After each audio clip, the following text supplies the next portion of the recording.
أعوذ بالله السميع العليم من الشيطان الرجيم. بسم الله الرحمن الرحيم. عما يتساءلون عن النبأ العظيم الذي هم فيه مختلفون كلا سيعلمون ثم كلا سيعلمون ألم نجعل الأرض مهادا والجبال أوتادا وخلقناكم أزواجا وجعلنا نومكم سباتا وجعلنا الليل لباسا وجعلنا النهار معاشا وبنينا فوقكم سبعا شدادا وجعلنا سراجا وهاجا وأنزلنا من المعصرات ماء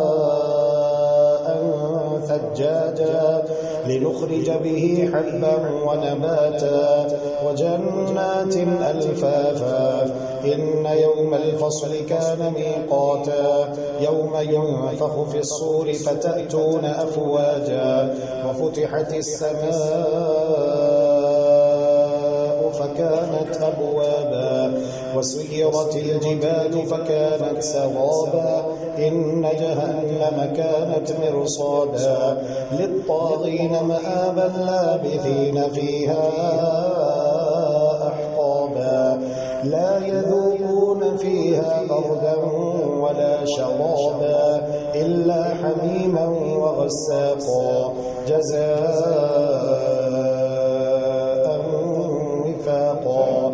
إنهم كانوا لا يرجون حسابا وكذبوا بآياتنا كذابا وكل شيء أحصيناه كتابا فذوقوا فلن نزيدكم إلا عذابا إن للمتقين مفازا حدائق وأعنابا وكواعب أترابا وكأسا دهاقا لا يسمعون فيها لغوا ولا كذابا جزاء من ربك عطاء حسابا رب السماوات والأرض وما بينهما الرحمن لا يملكون منه خطابا يوم يقوم الروح والملائكة صفا لا يتكلمون إلا من أذن له الرحمن وقال صوابا ذلك اليوم الحق فمن شاء اتخذ إلى ربه مآبا إنا أنذرناكم عذابا قريبا يوم ينظر المرء ما قدمت يداه ويقول الكافر يا ليتني كنت ترابا والنازعات غرقا والناشطات نشطا والسابحات سبحا فالسابقات سبقا فالمدبرات أمرا يوم ترجف الراجفة تتبعها الرادفة قلوب يومئذ واجفة أبصارها خاشعة يقولون أئنا لمردودون في الحافرة أئذا كنا عظاما نخرة قالوا تلك إذا كرة خاسرة فإنما هي زجرة واحدة فإذا هم بالساهرة هل أتاك حديث موسى إذ ناداه ربه بالوادي المقدس طوى اذهب إلى فرعون إنه طغى فقل هل لك إلى أن تزكى وأهديك إلى ربك فتخشى فأراه الآية الكبرى فكذب وعصى ثم أدبر يسعى فحشر فنادى فقال أنا ربكم الأعلى فأخذه الله نكال الآخرة والأولى إن في ذلك لعبرة لمن يخشى أأنتم أشد خلقا أم السماء بناها رفع سمكها فسواها وأغطش ليلها وأخرج ضحاها والأرض بعد ذلك دحاها أخرج منها ماءها ومرعاها والجبال أرساها متاعا لكم ولأنعامكم فإذا جاء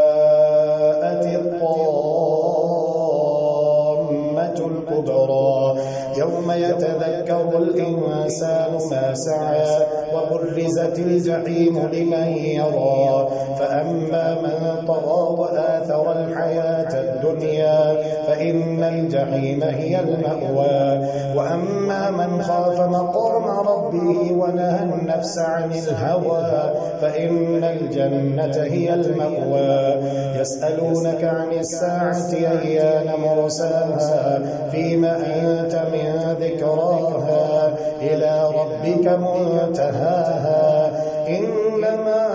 أنت منذر من يخشاها كأنهم يوم يرونها لم يلبثوا إلا عشية أو ضحاها عبس وتولى أن جاءه الأعمى وما يدريك لعله يزكى أو يذكر فتنفعه الذكرى أما من استغنى فأنت له تصدى وما عليك ألا يزكى وأما من جاءك يسعى وهو يخشى فأنت عنه تلهى كلا إنها تذكرة فمن شاء ذكره في صحف مكرمة مرفوعة مطهرة بأيدي سفرة كرام بررة قتل الإنسان ما أكفره من أي شيء خلقه من نطفة خلقه فقدره ثم السبيل يسره ثم أماته فأقبره ثم إذا شاء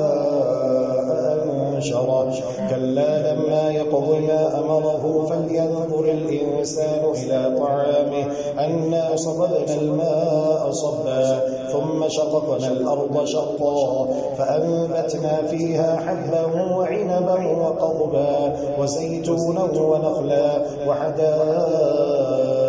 غلبا وفاكهة وأبا متاعا لكم ولأنعامكم فإذا جاءت الصاخة يوم يفر المرء من أخيه وأمه وأبيه وصاحبته وبنيه لكل امرئ منهم يومئذ شأن يغنيه وجوه يومئذ مسفرة ضاحكة مستبشرة ووجوه يومئذ عليها غبرة ترهقها قترة أولئك هم الكفرة الفجرة إذا الشمس كورت وإذا النجوم انكدرت وإذا الجبال سيرت وإذا العشار عطلت وإذا الوحوش حشرت وإذا البحار سجرت وإذا النفوس زوجت وإذا الموءودة سئلت بأي ذنب قتلت وإذا الصحف نشرت وإذا السماء كشطت وإذا الجحيم سعرت وإذا الجنة أزلفت علمت نفس ما أحضرت فلا أقسم بالخنس الجوار الكنس والليل إذا عسعس والصبح إذا تنفس إنه لقول رسول كريم ذي قوة عند ذي العرش مكين مطاع ثم أمين وما صاحبكم بمجنون ولقد رآه بالأفق المبين وما هو على الغيب بضبين وما هو بقول شيطان رجيم فأين تذهبون إن هو إلا ذكر للعالمين لمن شاء منكم أن يستقيم وما تشاءون إلا أن يشاء الله رب العالمين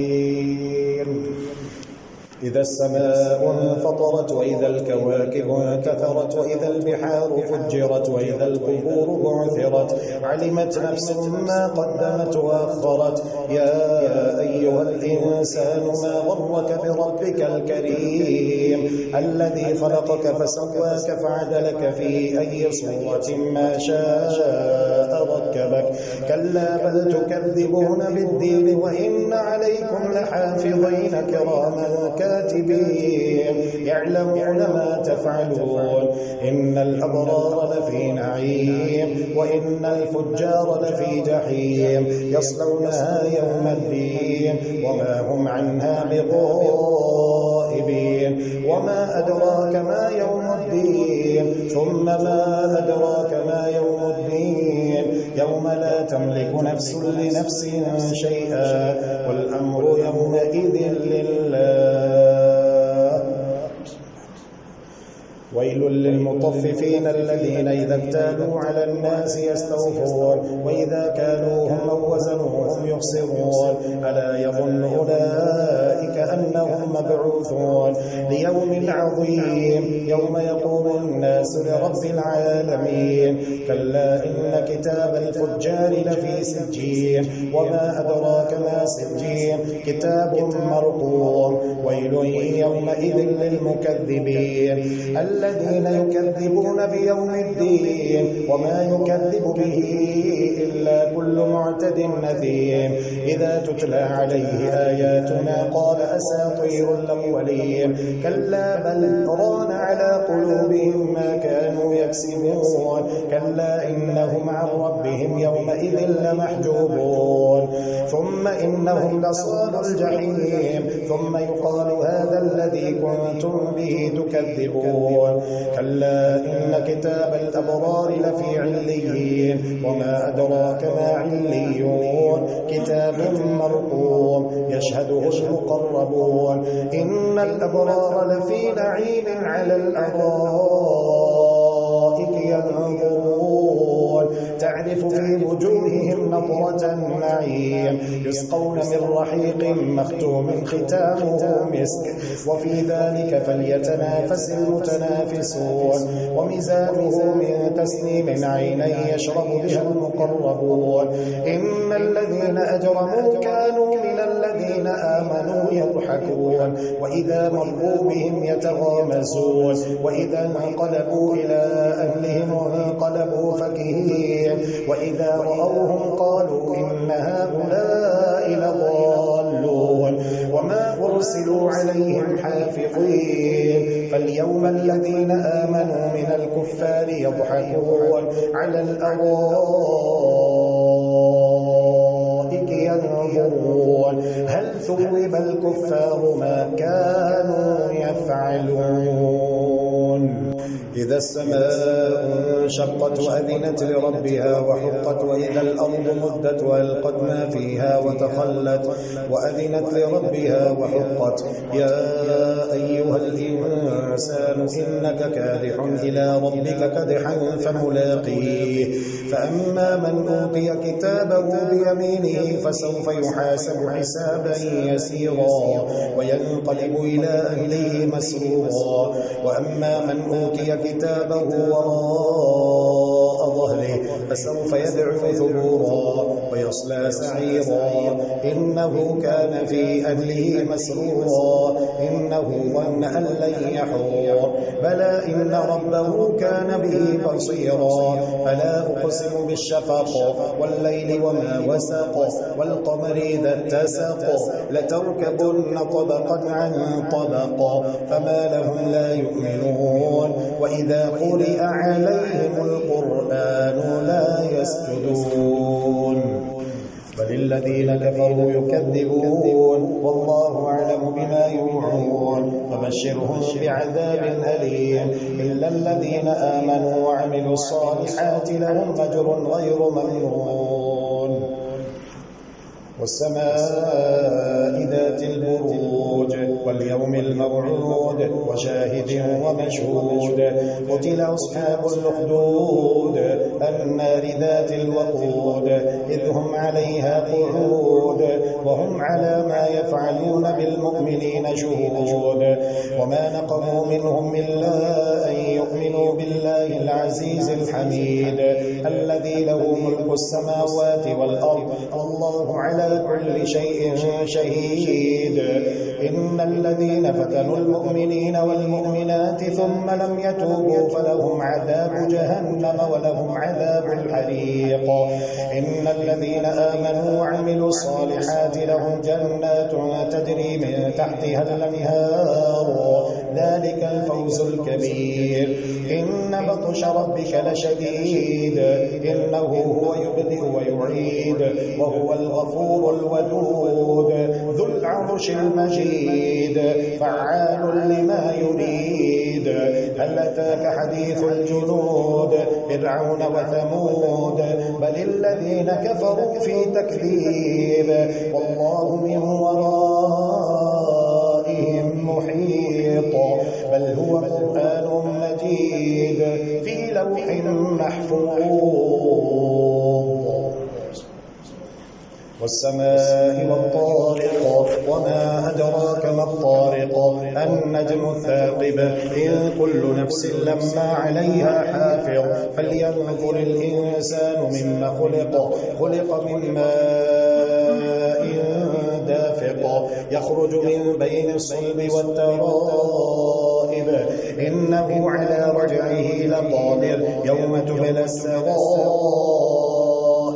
فما له من قوة ولا ناصر. والسماء ذات الرجع والأرض ذات الصدع إنه لقول فصل وما هو بالهزل. إنهم يكيدون كيدا وأكيد كيدا فمهل الكافرين أمهلهم رويدا.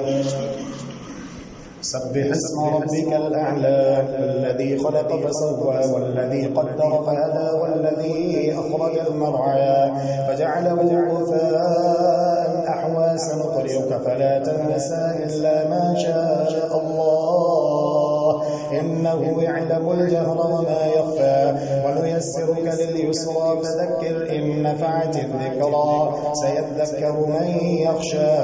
ويتجنبها الأشقى الذي يصلى النار الكبرى ثم لا يموت فيها ولا يحيا. قد أفلح من تزكى وذكر اسم ربه فصلى بل تؤثرون الحياة الدنيا والآخرة خير وأبقى. إن هذا لفي الصحف الأولى صحف إبراهيم وموسى. هل أتاك حديث الغاشية وجوه يومئذ خاشعة عاملة ناصبة تصلى نارا حامية تسقى من عين آنية ليس لهم طعام إلا من ضريع لا يسمن ولا يغني من جوع. وجوه يومئذ ناعمة لسعيها راضية في جنة عالية لا تسمع فيها لاغية فيها عين جارية فيها سرر مرفوعة وأكواب موضوعة ونمارق مصفوفة وزرابي مبثوثة. أفلا ينظرون إلى الإبل كيف خلقت وإلى السماء كيف رفعت وإلى الجبال كيف نصبت وإلى الأرض كيف سطحت. فذكر إنما أنت مذكر لست عليهم بمسيطر إلا من تولى وكفر فيعذبه الله العذاب الأكبر. إن إلينا إيابهم ثم إن علينا حسابهم. والفجر وليال عشر والشفع والوتر والليل إذا يسر هل في ذلك قسم لذي حجر. ألم تر كيف فعل ربك بعاد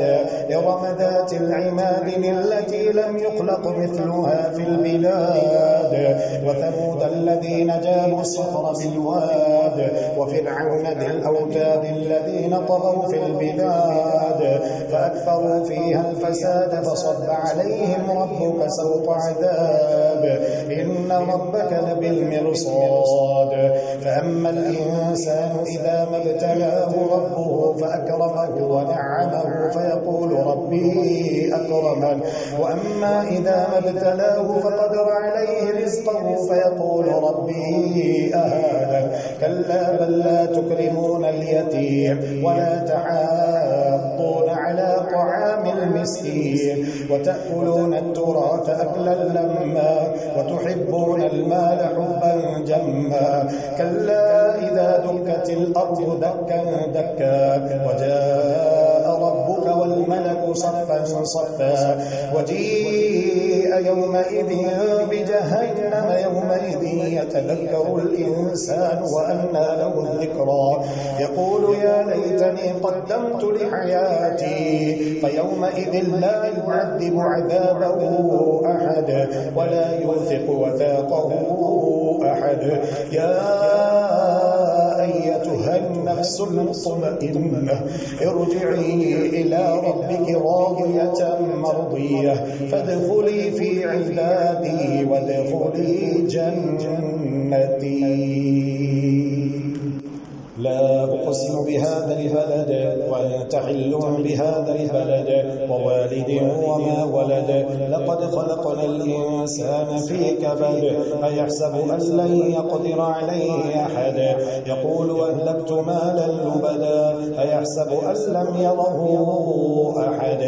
ألم نجعل له عينين ولسانا وشفتين وهديناه النجدين فلاقتحم العقبة وما أدراك ما العقبة فك رقبة أو إطعام في يوم ذي مسغبة يتيما ذا مقربة أو مسكينا ذا متربة ثم كان من الذين آمنوا وتواصوا بالصبر وتواصوا بالمرحمة أولئك أصحاب الميمنة والذين كفروا بآياتنا هم أصحاب المشأمة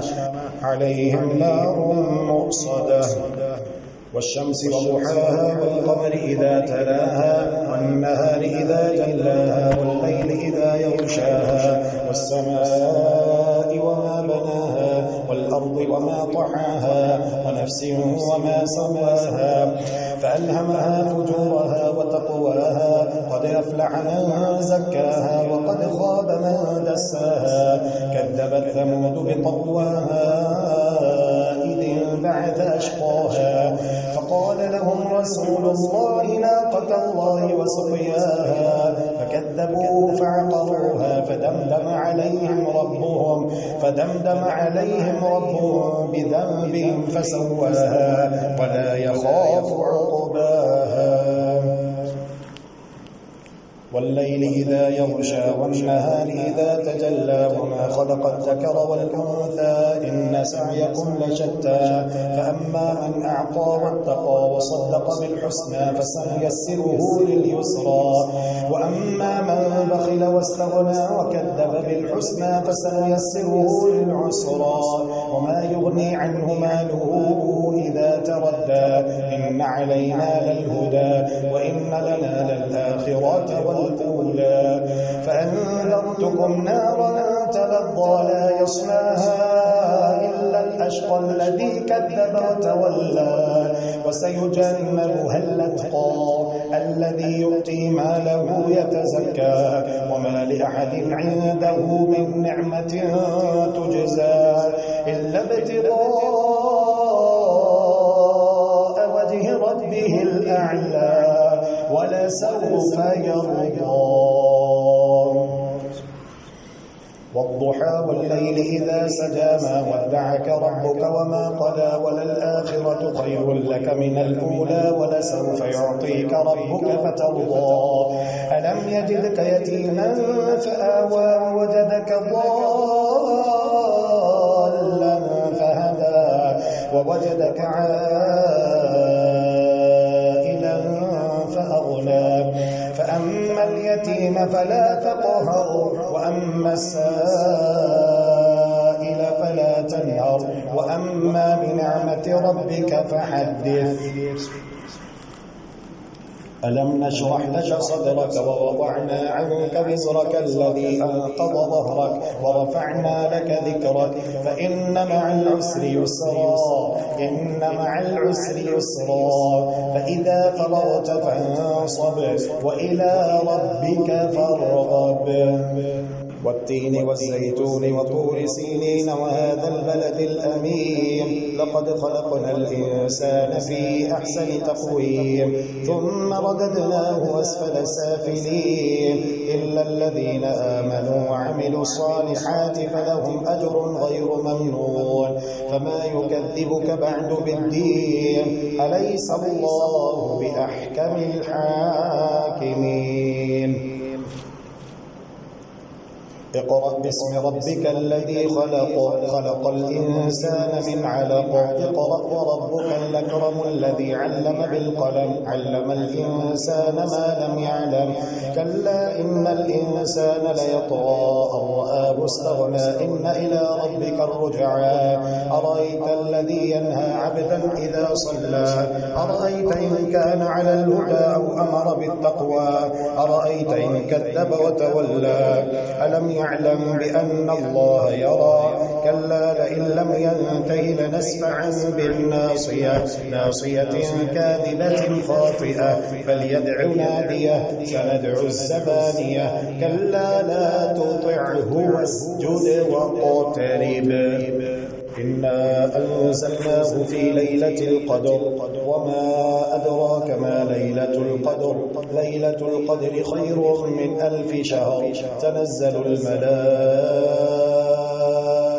والروح فيها بإذن ربهم من كل أمر سلام هي حتى مطلع الفجر لم يكن الذين كفروا من أهل الكتاب والمشركين منفكين حتى تأتيهم البينة رسول من الله يتلو صحفا مطهرة فيها كتب قيمة وما تفرق الذين أوتوا الكتاب إلا من بعد ما جاءتهم البينة وما أمروا إلا ليعبدوا الله مخلصين له الدين حنفاء ويقيموا الصلاة ويؤتوا الزكاة وذلك دين القيمة إن الذين كفروا من أهل الكتاب والمشركين في نار جهنم خالدين فيها أولئك هم شر البرية إن الذين آمنوا وعملوا الصالحات أولئك هم خير البرية جزاؤهم عند ربهم جنات عدن تجري من تحتها الأنهار خالدين فيها أبدا رضي الله عنهم ورضوا عنه ذلك لمن خشي ربه إذا زلزلت الأرض زلزالها وأخرجت الأرض أثقالها وقال الإنسان ما لها يومئذ تحدث أخبارها بأن ربك أوحى لها يومئذ يصدر الناس أشتاتا ليروا أعمالهم فمن يعمل مثقال ذرة خيرا يره ومن يعمل مثقال ذرة شرا يره والعاديات ضبحا فالموريات قدحا فالمغيرات صبحا فأثرن به نقعا فوسطن به جمعا إن الإنسان لربه لكنود وإنه على ذلك لشهيد وإنه لحب الخير لشديد أفلا يعلم إذا بعثر ما في القبور وحصل ما في الصدور إن ربهم بهم يومئذ لخبير القارعة ما القارعة وما أدراك ما القارعة يوم يكون الناس كالفراش المبثوث وتكون الجبال كالعهن المنفوش فأما من ثقلت موازينه فهو في عيشة راضية وأما من خفت موازينه فأمه هاوية وما أدراك ما هي نار حامية ألهاكم التكاثر حتى زرتم المقابر كلا سوف تعلمون ثم كلا سوف تعلمون كلا لو تعلمون علم اليقين لترون الجحيم ثم لترونها عين اليقين ثم لتسألن يومئذ عن النعيم والعصر إن الإنسان لفي خسر إلا الذين آمنوا وعملوا الصالحات وتواصوا بالحق وتواصوا بالصبر ويل لكل همزة لمزة الذي جمع مالا وعدده يحسب أن ماله أخلده كلا لينبذن في الحطمة وما أدراك ما الحطمة نار الله الموقدة التي تطلع على الأفئدة إنها عليهم مؤصدة في عمد ممددة ألم تر كيف فعل ربك بأصحاب الفيل ألم يجعل كيدهم في تضليل وأرسل عليهم طيرا أبابيل ترميهم بحجارة من سجيل فجعلهم كعصف مأكول لإيلاف قريش إيلافهم رحلة الشتاء والصيف فليعبدوا رب هذا البيت الذي أطعمهم من جوع وآمنهم من خوف أرأيت الذي يكذب بالدين فذلك الذي يدعو اليتيم ولا يحض على طعام المسكين فويل للمصلين الذين هم عن صلاتهم ساهون الذين هم يراءون ويمنعون الماعون إنا أعطيناك الكوثر فصل لربك وانحر إن شانئك هو الأبتر قل يا أيها الكافرون لا أعبد ما تعبدون ولا أنتم عابدون ما أعبد ولا أنا عابد ما عبدتم ولا أنتم عابدون ما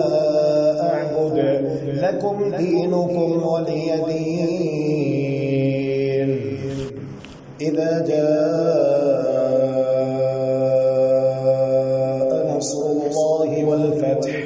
ورأيت الناس يدخلون في دين الله أفواجا فسبح بحمد ربك واستغفره إنه كان توابا تبت يدا أبي لهب وتب ما أغنى عنه ماله وما كسب سيصلى نارا ذات لهب وامرأته حمالة الحطب في جيدها حبل من مسد قل هو الله أحد الله الصمد لم يلد ولم يولد ولم يكن له كفوا أحد قل أعوذ برب الفلق من شر ما خلق ومن شر غاسق إذا وقب